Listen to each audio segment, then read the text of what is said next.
Trump himself he needs to look out probably his window relies and realize on a lot that of these this people that country he's has not insulting. white people. Welcome to Watch Mojo, and today we're counting down our picks for the 10 spiciest celebrity moments to ever happen on live broadcasts. Everywhere is war. War in the east, war in the west. Number 10, awkward interview moment with Martin Short, Kathie Lee Gifford. This event didn't completely kill Gifford's career as a television presenter, as she continued hosting Today until 2019. However, it did seriously tarnish her reputation and caused her great public embarrassment. In 2012, comedian Martin Short appeared on Gifford's show to promote Madagascar 3. During the interview, Gifford praised Short's marriage to Nancy Dolman, unaware that Dolman had passed away from cancer about 2 years earlier. How many years now for you guys? We married 36 years. Yeah. But you're still, like, in love. Madly in love. Madly in love. Short didn't expose the mistake, but it was obvious that the topic of conversation was causing him pain. Why?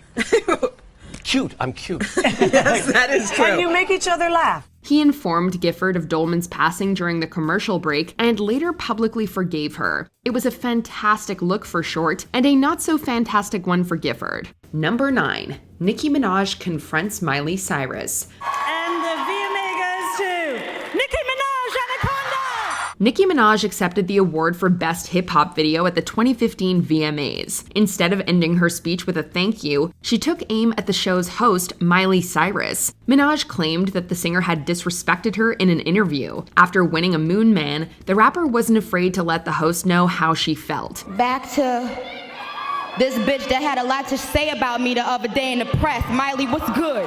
Her stern change of tone sucked all the air out of the room. Instead of escalating the situation, Cyrus tried to downplay the incident and keep the show rolling. While it's debatable if that was the most shocking part of the VMAs that year, it was definitely the point where Minaj made her feelings known. So here are the nominees still vying for your vote. Congratulations, Nicki. Number 8, racist slip-up, Kelly Osbourne. And if you kick every Latino out of this country, then who is going to be cleaning your toilet, Donald Trump? Oh, that's no. In the sense that, you know what I mean? Back in August of 2015, TV personality Kelly Osbourne was guest starring on The View, with the topic of the day being Donald Trump's immigration policies. It's then that Osbourne made one of the most openly racist remarks ever heard on live TV. The comment was immediately met with backlash, with Osbourne's co-hosts reacting in shock and disbelief. Osbourne thought she cooked with this one, but she immediately started backpedaling after witnessing the horrified reactions, which only added to the unbearable embarrassment. She later told Rolling Stone that this was, quote, the most cringe moment of her entire life. Fair enough. Her career was certainly hurt by it, we'll tell you that. And as for that jaw-dropping remark of Kelly Osbourne, she apologized on Facebook, saying what she said was a poor choice of words,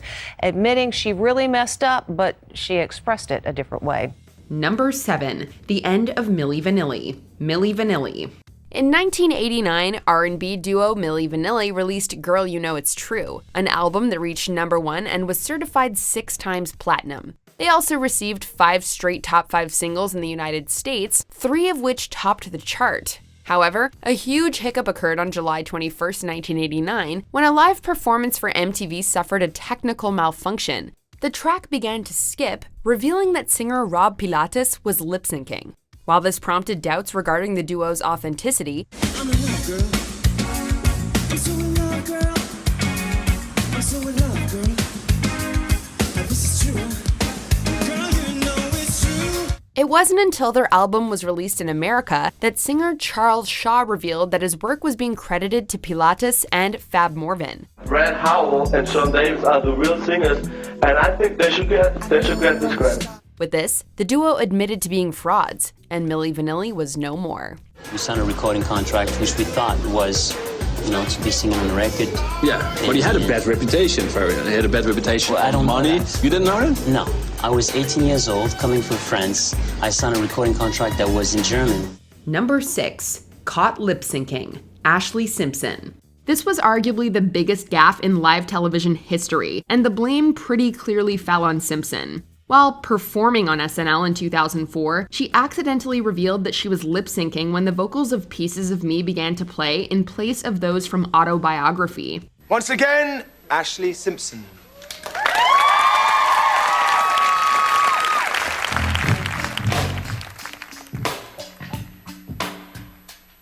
On a Monday, I am waiting. Tuesday, I am fading.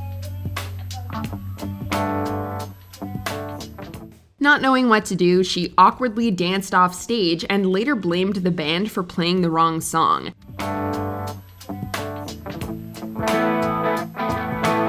So not only was she lip-syncing on SNL, which in itself is a big no-no, she proceeded to throw her band under the bus. Except no one bought this, and Simpson's career was left in tatters. There's so many other things when it comes to doing your album. There's writing, there's recording, there's marketing, there's styling, there's all these photo shoots. It's such an exciting time in my life. I can't wait to see what happens next. And that, dear viewers, is why you never lip-sync.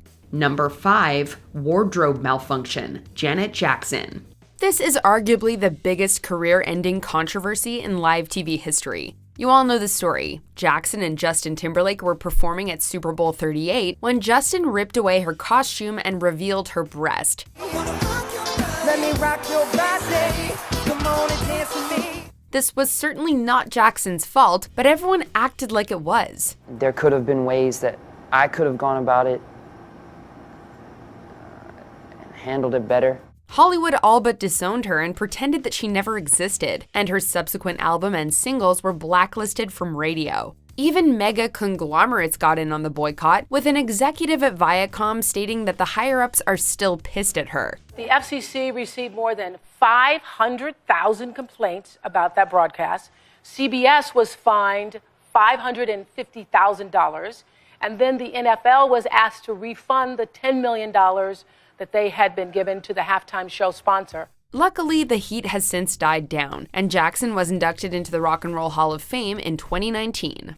I'm here tonight to induct the legendary Queen of Black Girl Magic into the Rock and Roll Hall of Fame, Miss Janet Demita Jo Jackson. Number 4, Ye interrupts Taylor, Kanye West. And the Moon Man for Best Female Video goes to Taylor Swift. We're not saying the infamous VMA incident destroyed Ye's career entirely, but you could certainly argue that it marked the beginning of the end. As everyone knows, West interrupted Taylor Swift while she was accepting her award and famously declared that Beyoncé should have won, much to the horror of the audience and Beyoncé herself. Following the enormous backlash, he was even called a jackass by Obama, Kanye strategically retreated from the public eye. It also forced a significant shift in his brand's perception. With this, Ye's arrogance began to overshadow his artistry in the public eye, and he became a deeply polarizing figure, a reputation that continues well into the modern day. Yo, Taylor, I'm really happy for you. I'm gonna let you finish, but Beyonce had one of the best videos of all time. Number 3, ripping up the Pope, Sinéad O'Connor. Sinéad O'Connor's career was positively blowing up in the late 80s and early 90s. In that time, she released her double platinum album, I Do Not Want What I Haven't Got, and her single, Nothing Compares to You, peaked at number 1 in 17 countries. It's been 7 hours and 50 days since you took your love away. However, that all came crumbling down on October 3rd, 1992, when O'Connor appeared on SNL. While performing, she ripped a photo of Pope John Paul II to protest mistreatment of children within the Catholic Church, and soon she became a public enemy. In the victory of good over evil.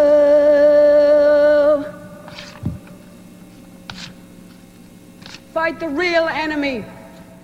Nothing Compares to You would be her last number 1, though she continued to make music and perform up until her 2023 death. Meanwhile, widespread opinion of her would change following the public acknowledgement of the church's cover-up.